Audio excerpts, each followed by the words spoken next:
Amen, amen, amen, amen, amen, amen. Que le nom du Seigneur soit béni, frères et sœurs. Que Dieu bénisse ta maison.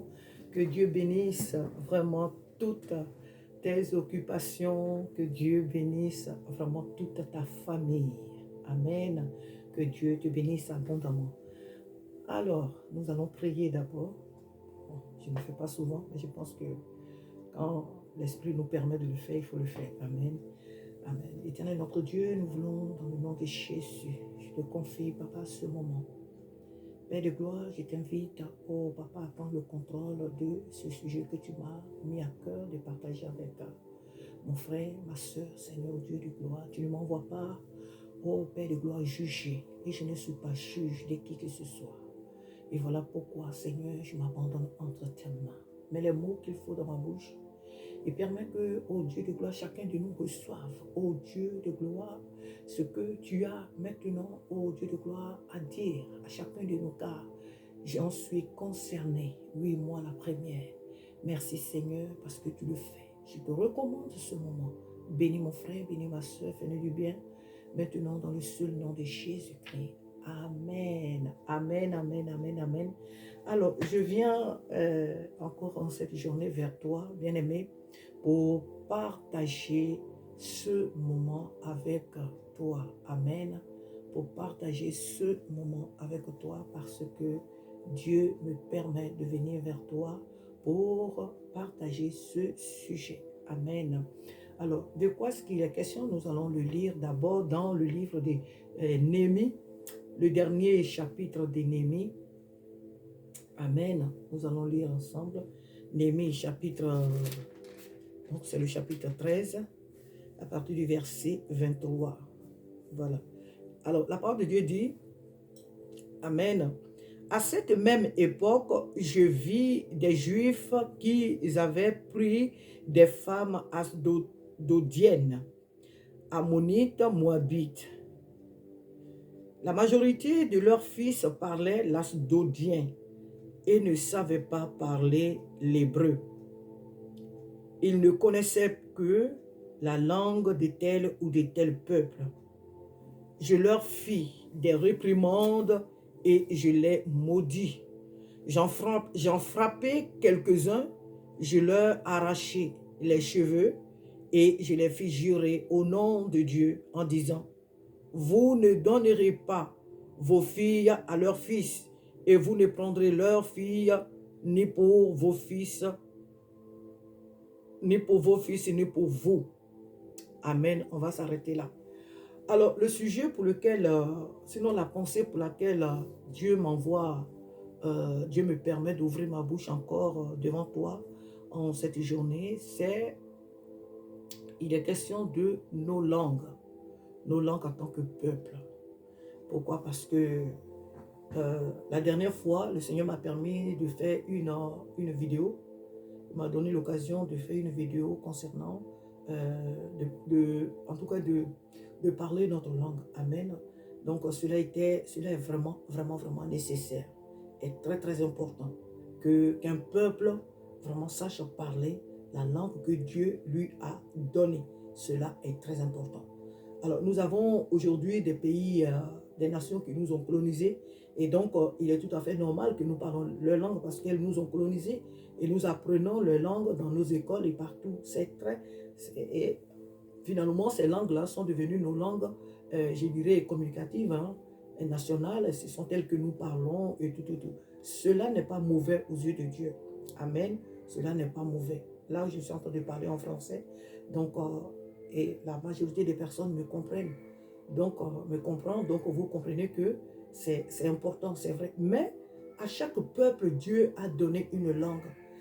Pourquoi j'ai lu Néhémie, le dernier chapitre de Néhémie, pour dire que ce que je vais dire, ce n'est pas une chose que, écoute, je me lève comme ça, quelque chose me passe par la tête, donc je viens de mettre ça sur les réseaux sociaux. Non, ce n'est pas une pensée comme ça ordinaire. Alors, le Seigneur m'a mis à cœur de te dire, bien-aimé, que nos langues, les ethnies comme on les appelle, elles sont très très importantes aux yeux de Dieu. Avec Dieu, il n'y a pas de hasard. Dieu n'a rien fait par hasard. Dieu n'a rien établi sur cette terre par hasard. Nos villages, nos régions, nos pays, tout ce que nous avons, nos cultures. Je ne dirais pas trop les coutumes parce que les coutumes, quelquefois, sont vraiment des choses qui nous éloignent de Dieu. Donc, je ne parlerai pas de coutumes ni traditions, mais je veux parler des cultures. Nos cultures, donc nous avons toutes ces choses-là et avec lesquelles Dieu nous a créés. Donc, il faut vraiment en tenir compte. Amen. Alors aujourd'hui, je parle en français. Pourquoi? Parce que d'abord, la dernière fois, lorsque j'ai fait la vidéo dans ma langue, en Dida, il y a beaucoup de mes amis qui m'ont appelé pour dire « Ah Sarah, il fallait traduire parce que nous, on ne comprend pas, on ne sait pas ce que tu es en train de dire. » Et tout ça, donc, il fallait traduire comme ça, on allait tous comprendre. Donc, certainement, si Dieu me permet de refaire une vidéo complètement en Dida, je vais essayer de traduire pour qu'un plus grand nombre puisse comprendre ce que j'ai dit. Ce n'est pas mauvais, mais il faut dire d'abord que lorsque Dieu nous appelle, comme je l'ai dit dans la vidéo précédente, lorsque Dieu nous appelle, d'abord, c'est pour la maison de notre Père. C'est d'abord pour nos familles. C'est d'abord pour nos nations que Dieu nous appelle. Donc, notre ministère commence d'abord par notre famille restreinte. Après, elle s'étend sur la famille élargie. Amen. Donc, j'ai donné un peu l'exemple de la Bible où nous voyons cette Bible que nous lisons. Nous voyons que Jésus lui-même, notre Seigneur et Sauveur, étant venu dans le monde, il a dit à son peuple que j'ai été envoyé à la maison d'Israël. C'est ce qu'il a dit. Or, Jésus n'était pas en train de dire par là que il était venu pour sauver, il était venu que pour sauver les enfants d'Israël, non. Mais il voulait dire par là que l'évangile qu'il avait envoyé, la responsabilité revenait aux enfants d'Israël de la propager à travers le monde. Donc cette bonne nouvelle allait commencer d'abord par Jérusalem et ensuite elle allait s'étendre sur l'humanité tout entière. C'est ce que Jésus voulait dire. Voilà, c'est ce que Jésus voulait dire par là. Moi, j'ai mis du temps vraiment à comprendre cela. J'ai posé des questions au Seigneur. Mais comment tu peux dire que, alors que dans Jean 3,16, ta parole dit que tu as tellement aimé le monde que tu as donné ta vie pour que le monde soit sauvé. Et comment tu dis que tu as été envoyé qu'à la maison d'Israël? Et donc, le Seigneur, après, m'a fait comprendre. Quand il y a des choses dans la parole de Dieu qu'on ne comprend pas, il faut demander au Saint-Esprit et il va nous expliquer. Et donc, au moins, Dieu m'a fait comprendre ce que je viens de dire. Et là, j'ai été vraiment rassuré. Et donc, nous voyons ici qu'à travers la Bible, que toute la Bible, tous les prophètes ont servi en Israël. Ont servi en Israël, ils ont parlé à leur peuple, ils sont allés dans les villages, sur les territoires partout, et ils ont annoncé l'évangile à Israël. Amen. Donc, notre langue, elle est très importante. Maintenant, au jour d'aujourd'hui, nous sommes dans un monde où tout le monde parle, soit le français, la langue, on va dire, du pays colonisateur. Donc, bon, et même aujourd'hui, dans nos villages, le français est même le plus parlé. Et dans certains lieux, même les langues, les ethnies commencent vraiment à perdre leur force. Ce qui ne doit pas être, ce qui ne devait pas être vraiment, être le cas, vraiment. Donc, vraiment, ce matin, pour le temps que Dieu m'accorde, selon ce que nous venons de lire, nous voyons ici que Néhémie, qui était en captivité, la Bible dit qu'il est revenu pour construire les murailles de Jérusalem qui ont été consumées par les ennemis, détruites par les ennemis. Il est venu dans un premier temps et par la grâce de Dieu, malgré les oppositions des Sanballat, Tobisha, les Arabes et tout. En tout cas, malgré les oppositions des ennemis, ils ont tenu ferme et ils ont pu achever l'œuvre que Dieu leur avait confiée. Donc, ils ont fini. Quand Néhémie a fini l'œuvre, il est retourné auprès du roi, dont il était les chansons, et il est parti. Et quelque temps après, Néhémie revient. Et quand il revient, malgré tout le travail que Néhémie avait fait, quand il revient, c'était un désordre total. Un désordre total. Ses frères s'étaient mariés à des femmes étrangères. Et les Lévites, qui étaient les chantres de la maison de Dieu, avaient quitté la maison de Dieu. Chacun était parti. Je ne sais pas. Et donc, en tout cas, c'était un désordre total qui régnait. Au point même que les Hébreux qui avaient épousé ces femmes étrangères, les enfants ne parlent plus leur langue. Les enfants hébreux parlaient les langues de leur mère, les langues étrangères. Et l'hébreu avait commencé à disparaître. Et cela a vraiment touché le cœur de Néhémie. Mais ce n'était pas le cœur de Néhémie, c'était le cœur de Dieu, parce que son peuple était en train de perdre ses valeurs, était en train de disparaître. Alléluia. Et donc, Néhémie, vraiment je vais dire même que sous la puissance du Saint-Esprit, Néhémie s'est vraiment énervé et il a commencé à mettre de l'ordre vraiment parmi son peuple. Néhémie s'est énervé, d'abord parce que ses frères se sont mariés à des femmes étrangères, et puis ensuite, à cause de ces alliances-là, ils avaient perdu leur culture. Et donc, nous voyons dans ce texte, je n'ai pas lu jusqu'à la fin, mais nous allons voir que Néhémie va tout restaurer. Par la grâce de Dieu, il va mettre les choses dans leur contexte. Il est même allé avec violence. Hein. Il nous dit là tout à l'heure que il a frappé certains, il leur a arraché les cheveux. Il était vraiment en colère. Il était vraiment en colère pour dire combien de fois il est important pour un peuple de garder sa culture, de garder sa langue, de garder son origine. Amen. Aujourd'hui, ici, en Europe, quand tu vois une femme africaine qui porte un pagne, qui attache le foulard comme moi, vous me voyez là, les gens se disent que oui, tu n'es pas civilisé, tu n'es pas ceci, cela, tes amis portent des robes, tes amis portent des hauts talons, toi tu es dans tes pagnes, toi tu es dans ceci, cela. Les gens ont perdu leur identité. Pour la plupart, pas eux tous, hein, pas eux tous, j'ai dit pas eux tous. Donc, il faut dire que nos langues sont très, très importantes. Ici, Dieu ne me parle pas du mariage, parce que le mariage, c'est une histoire de cœur. Vous voyez? On pourrait le dire sous une autre forme, mais le mariage, c'est une histoire de cœur. Donc, moi, je ne peux pas dire que oui, il ne faut pas épouser une femme de tel ou de temps, de temps. Ce n'est pas le message que Dieu m'a donné. Donc, je ne parlerai pas, même si cela a été la base de ce désordre-là. Moi, je ne parlerai pas de ça parce que ce n'est pas cela que Dieu m'envoie. Il est ici question de nos langues. Alors, le conseil que Dieu nous donne, c'est que c'est vrai qu'aujourd'hui, c'est un peu difficile. Nous tous, nous avons fait l'erreur. Et nous les commettons chaque jour. Nous avons ici des enfants, chez moi, en Côte d'Ivoire, jusque même à Abidjan, même dans les villages, comme je le disais tout à l'heure, les gens ne parlent plus les langues, les dialectes avec les enfants. Parce que la majorité des jeunes qui sont dans nos villages ont fait des grandes études et ils sont partis sur la terre de leur père. Donc, souvent, c'est le français qui lui parle. Donc, dans nos villages aujourd'hui, même en Côte d'Ivoire, les gens parlent, la plupart parlent le français. Ce qui ne devrait pas être le cas. Alors là, n'en parlons même pas. Pour nous qui sommes ici en France, n'en parlons même pas. Nos enfants ne parlent pas nos langues. Mais Dieu merci, ce ne sont pas tous les Africains. Moi, je connais beaucoup ici, la plupart de nos frères, qu'ils soient congolais, qu'ils soient maliens, les Arabes, ils parlent leur langue avec leurs enfants.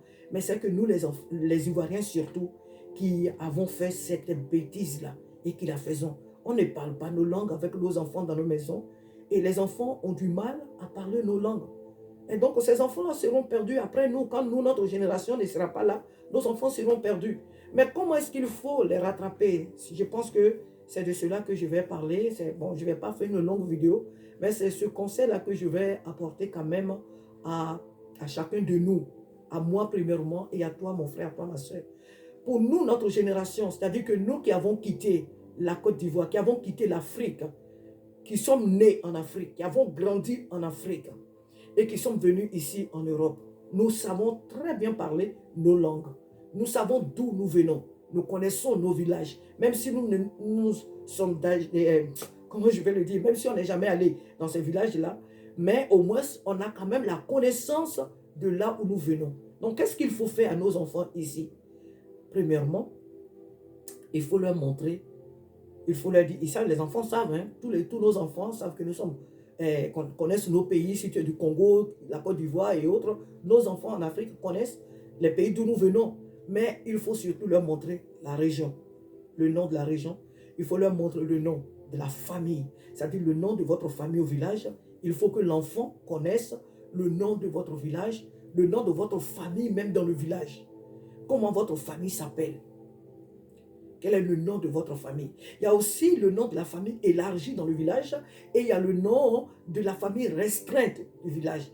Le nom que porte votre père ou votre grand-père. Ces choses-là, il faut les enseigner aux enfants. Un enfant qui est né même en Chine ou, je ne sais pas, au pôle Nord, s'il sait par exemple qu'il est de Gagnoa, il est de, je sais pas, de Ferké, il est de Lakota, il est de tel. L'enfant sait que mon père ou ma mère m'avait dit que il vient de la Côte d'Ivoire, il est de telle région. Et il est de telle région, et voilà son nom. Parce que dans la région, on porte souvent les mêmes noms. Hein. La majorité des cas, bon, écoute, on a presque souvent, il y a des noms qui sont vraiment très, très communs. Donc, il faut lui montrer le nom de ton père, de ton grand-père. Il faut le faire. Moi, j'ai eu affaire ici à un jeune homme. Sa mère, ce sont des Ivoiriens, et sa mère a épousé un monsieur, c'est-à-dire un étranger. Et donc, l'enfant, je lui ai, dans la causerie comme ça, le jeune homme, il me dit que, je lui ai demandé, mais vous êtes d'où? Moi, je savais, je connaissais puisque sa mère, c'était une amie ivoirienne. Donc, je lui ai demandé, donc je lui ai dit que je connaissais très bien la famille. Alors, j'ai demandé au jeune homme, comme ça, pour le taquiner un peu, je lui ai dit, mais tu es d'où, toi? Il me dit immédiatement le nom du village de sa mère. Il me dit qu'il est de ce village-là. J'ai dit, mais et ton père, il est d'où? Il dit non, que son père et sa mère sont du même village. Mais moi, je savais que son père et sa mère n'étaient pas du même village. Tout simplement, on ne lui avait jamais dit quel était le village du père, le nom du village de son père. Il ne l'avait jamais su. Et puisqu'il était avec sa mère, et les deux vivaient d'ailleurs ensemble. Mais je ne sais pas comment cet homme a fait pour ne pas dire le nom de son village à son fils. Je ne sais pas. Les deux sont des Ivoiriens, mais ils n'étaient pas de la même région. Ils n'étaient pas de la même région. Ils n'étaient pas du même village. Ils étaient des régions très, très opposées. Donc, il m'a dit ça. Et moi, je pensais qu'il jouait. Il dit, non, tata, que je suis. J'ai dit, mais ben non. Tu ne peux pas être du village de ta mère. Toi, tu dois être du village. C'est-à-dire que le village de ton père, c'est de là-bas que tu viens. Tu ne peux pas être du village de ta mère. Il dit, mais moi, papa ne m'a jamais dit que... Il ne m'a jamais dit le nom de son village. J'ai dit, ben, écoute, quelle est son ethnie? Il me dit que son père est de même ethnie que sa mère. Et je vous assure que l'enfant ne jouait pas. Il était dans tout son sérieux. Je savais qu'il ne jouait pas. Alors, un jour, je vais rencontrer sa mère. Et je lui parle de ça. J'ai dit, mais ma soeur, un jour, j'ai rencontré ton fils. Voilà ce qui s'est passé. Elle me dit, oh, mais tu sais, les enfants d'ici, à quoi bon de leur dire des trucs comme ça? De toute façon, ils n'iront jamais au village. Écoute, ils ne vont jamais s'installer au village et tout. Écoute, avec tout ce qui se passe en Afrique, nos enfants ne vont jamais retourner en Afrique. Donc, ce n'est pas la peine. Mais j'étais outré, étonné. Moi qui avais pensé que le petit, il jouait ou bien... Bon, écoute, mais sa mère venait de me confirmer que cette bêtise-là, c'était elle et son mari, ils étaient vraiment à la base. Donc, nous voyons, c'est vraiment une bêtise qui n'a pas de nom. C'est une... Je ne sais pas comment appeler ça. Peut-être que les enfants ne parlent pas les langues. C'est très, très, très grave. Honte à nous, surtout à nous les Ivoiriens. Honte vraiment à nous de ne pas apprendre nos langues, nos dialectes à nos enfants, nos langues, nos ethnies à nos enfants. C'est vraiment une honte vraiment à nous. Là où je vis, là, j'ai des voisins maliens, arabes, ils parlent leur langue avec leurs enfants. Bon, moi, mes enfants, ils savent quelques mots.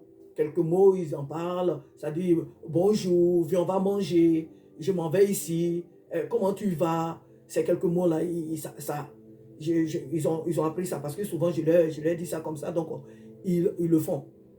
Bon, mais ils ne parlent pas le dida comme moi. L'aîné, il comprend très bien. Quand je parle, il comprend. Mais il ne peut pas s'exprimer correctement comme moi je parle. Alors, il est parti un temps, je crois que c'était l'année dernière. Mon fils aîné, il est parti en Côte d'Ivoire. Il n'a pas eu du mal à retrouver la maison de son grand-père. Il n'a pas eu du mal. Il est parti, pourquoi? Parce que leur père et moi, on leur a dit, non seulement ils sont des Dida, ils sont des Lakota, ils sont d'Akabré-Bois, et leur famille s'appelle Kossalilier. Ce sont des Kossaliliers. Ils sont de Kossalilier. Et donc, Ça là, ils ont ça dans leur tête. Souvent même là, je parle, quand on est là comme ça les soirs, pour ceux qui sont encore à la maison avec moi, deux fois je leur dis, hé, monsieur, puisque j'ai que j'ai que des hommes, alors je lui ai dit, mais monsieur, toi tu viens d'où là? Il dit, mais maman, nous on est des Ivoiriens. J'ai dit, oui, c'est vrai, tu es Ivoirien. Mais admettons que tu quittes ici, et puis tu vas en Côte d'Ivoire, comment tu t'arranges pour aller chez toi? Et puisqu'on le leur avait déjà dit, il dit, mais maman, comment je vais à Abidjan? Ben écoute, je mets mon GPS, et puis je mets direction Lakota. Et quand j'arrive à Lakota, moi je demande le village à Cabré-Bois. Et quand je demande le village à Cabré-Bois, alors je demande l'homme qui s'appelle Kobier Nestor. Je demande chez lui. Et quand je demande chez Kobier, on va me conduire chez Kobier. J'ai dit, c'est très bien. Eux tous, du premier jusqu'au dernier, ils savent d'où ils viennent. Donc l'aîné est parti en Côte d'Ivoire. Il allait directement voir sa grand-mère. Bon, moi, mes parents ne vivent plus. Je leur ai aussi dit du village de là où je viens, mais surtout le village de leur père. Donc il est parti, il a vu sa grand-mère, il est resté là-bas avec eux, presque une journée, lui et sa femme, et après ils sont revenus sur Abidjan. Il est important, frères et sœurs, que nous parlons nos langues avec nos enfants. Si nous ne le faisons pas, peut-être que la plupart d'entre nous aussi ne savent plus parler leur langue, mais tu sais quand même d'où tu viens. Tu sais de quel village tu es. Tu sais de quelle région tu es. Donc, si jamais tu dis, l'enfant sait qu'il est ivoirien, l'enfant sait qu'il est malien, l'enfant sait qu'il est de tel ou de tel pays, mais dis-lui le nom de ta région. De ta région. Le nom de ton village. Si l'enfant arrive dans ce village-là et qu'il dit le nom de ton père, de son père, les gens vont le reconnaître. Les gens sauront que, il vient vraiment de cette famille. Mais nous laissons comme ça nos enfants dans la nature. Ce n'est pas bien. Et puis, il y a des gens comme cette dame dont je viens de parler qui disent, nos enfants ne vont jamais retourner chez eux. Comment ça, nos enfants ne vont jamais retourner chez eux? Comment est-ce que nos enfants ne vont jamais retourner chez eux? Mais si tu tiens un langage pareil à ton enfant, si toi-même tu n'y vas pas, effectivement, l'enfant n'ira pas. Mais je crois que cette génération-là n'est pas aussi bête. Elle n'est pas bête. Elle n'est pas stupide. Donc, si toi, le parent, tu ne veux pas aller chez toi, un jour, l'enfant voudra aller chez lui. Il voudra connaître ses racines. Combien d'enfants aujourd'hui qui sont dans la nature comme ça, qui ne savent même pas d'où ils viennent, qui ne connaissent même pas le nom de leur famille, c'est-à-dire leur famille depuis l'Afrique, là. Je parle de nos noms, qui ne connaissent pas cela. Ils sont dans les natures. Tu demandes à un enfant noir ici, tu es de quelle famille? Je ne sais pas, hein. Ah non, je ne sais pas, hein. Ils sont rares. Ceux qui vont te dire, ça, en Afrique, de tel pays d'où je viens, voici la région de mes parents, de là où on vient, voici le nom de notre village, et voici le nom de notre famille dans le village. Voici le nom de notre famille. Ne faisons pas ce genre de choses en disant à nos enfants, non, en Afrique, ça ne va pas. En Afrique, il n'y a pas de soins. En Afrique, il n'y a pas de ceci, cela, il n'y a pas de développement. C'est vraiment la folie qui n'a pas de nom. C'est une folie qui n'a pas de nom. Ici, là, en Europe, là, nous sommes des étrangers ici. Moi, je suis chrétienne. J'ai accepté Jésus comme mon Seigneur et mon Sauveur. Et je sais que la parole de Dieu dit que tout lieu que foulera la plante de tes pieds, je te le donne. Donc, je suis en France, je peux dire oui, Dieu m'a donné la France. Mais ce même Dieu-là ne m'empêche pas de savoir d'où je viens. Ici, là, j'ai la nationalité française, mais je suis une Ivoirienne. Et ce n'est pas à cause de la France que je vais dire, en Afrique, là, avec tout ce qui se passe en Afrique, là, mais je viens de l'Afrique. Je viens de l'Afrique, je suis africaine. Tu vas rester ici pendant des siècles là. Tu seras toujours appelé immigré. Tu seras toujours appelé étranger. Tu vas avoir 1000 nationalités, je ne sais pas quoi, dans le pays où tu vis là. On t'appellera toujours immigré, étranger. Tu seras toujours étranger.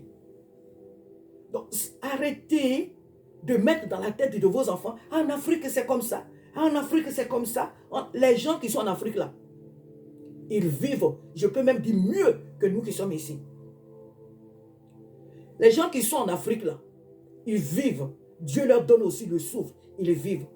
Ce n'est pas tous les jours Les gens là-bas ne broutent pas des lèvres. Les gens là-bas ne mangent pas la poussière. En Afrique, les gens vivent au mieux. Donc, arrêtons de penser que parce qu'on est en Europe, on a une belle vie en Europe, on a un beau travail, on a des soins. Il y a des gens qui meurent ici tous les jours.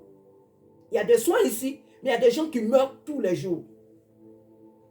Arrêtons de déraciner nos enfants. Arrêtons de déséquilibrer nos enfants. On vient de quelque part. Une personne qui oublie son origine, cette personne, elle est maudite. Une personne qui empêche ses enfants de savoir d'où elle vient, c'est une personne qui est maudite. Écoutez, qu'est-ce que Néhémie fait ici? Quand Néhémie revient dans son pays, en Israël, à Jérusalem précisément, il voit que son peuple s'est lié à d'autres peuples par des alliances je ne sais pas, de mariage. Mais le comble, c'est que ce peuple-là avait oublié sa langue. Et vous pensez que Néhémie est resté là, mais pourquoi vous avez fait ça? Oh là là, mais qu'est-ce que vous avez fait? Néhémie a été en colère. Et cette colère-là l'a amené à frapper ceux qu'il pouvait frapper. La Bible nous dit qu'il leur arrachait, il a dit qu'il arrachait même des cheveux à certains, tellement qu'il était en colère. C'est impensable pour un être humain. C'est impensable que nous perdions notre identité. C'est pas parce que tu es venu chez ton ami, tu vois que c'est beau, la maison est belle et tout ça, que tu ne penses pas à retourner chez toi. Même si tu vas chez ton ami, quelle que soit la réception qu'il va te donner ou quoi, tu auras toujours à cœur de rentrer chez toi. Tu n'es pas chez toi. On n'est pas chez nous ici. On n'est pas chez nous ici. C'est pourquoi en Afrique, quand les gens parlent de nous, on nous appelle la diaspora. Nous sommes ici en exil, si je peux le dire même comme ça. Nous sommes en exil. Donc, encourageons nos enfants, non seulement à retourner un jour chez nous, mais montrons-leur d'où nous venons. Cela est important.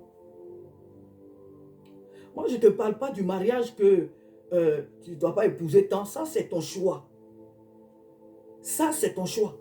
Donc, moi, je ne viens pas ici donner la leçon à une personne qui dit que tu es marié à telle personne, ce n'est pas bien. Je ne suis pas Dieu. Il est ici question de nos langues que nous devons parler à nos enfants. Il est question ici de nos cultures que nous devons transmettre à nos enfants. Il est ici question de montrer d'où nous venons, nous, leurs parents, à nos enfants. Pour ne pas que ces enfants-là soient déracinés. Pour ne pas que nos enfants errent. Pour ne pas que nos enfants soient perdus. Quand tu vas quelque part que tu es fatigué, qu'est-ce que tu fais? Quand tu vas au travail, quand tu vas, je ne sais pas, même chez ton ami, quoi que tu fasses à l'extérieur, dès que tu es fatigué ou bien tu as fini de faire ta course, la seule chose qui te vient en esprit, c'est de rentrer chez toi pour te reposer. Il y a une catégorie d'Africains ici, là, en France ici. Quand tu leur parles là, ceux qui disent toutes les choses, comment on appelle?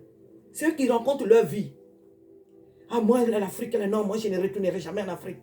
Ah, moi, je ne vais pas, il n'y a pas de soins là-bas, il n'y a pas de développement, il n'y a pas de ceci, cela. Tu te prends pour qui? Toi, tu te prends pour qui, là? Tu te prends pour qui? C'est là-bas que tu es né. C'est là-bas que tu as vu le jour. C'est là-bas que tu es chez toi.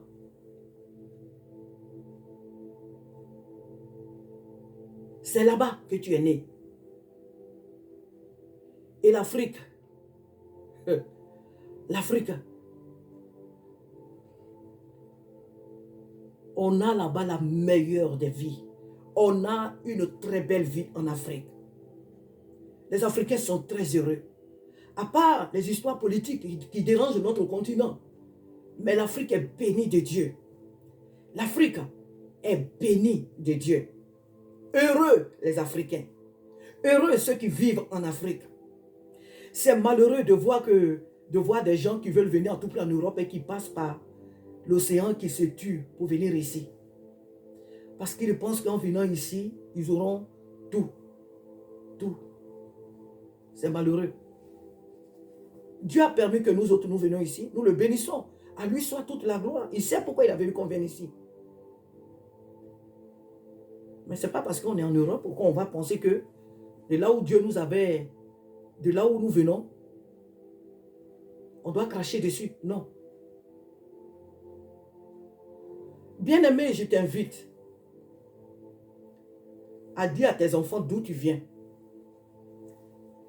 Il faut leur montrer ton village, le nom de ton village. D'abord le département d'où tu viens, le nom de ton village, le nom de ta famille. Si jamais tu connais très bien l'arbre généalogique, il faut leur montrer cela.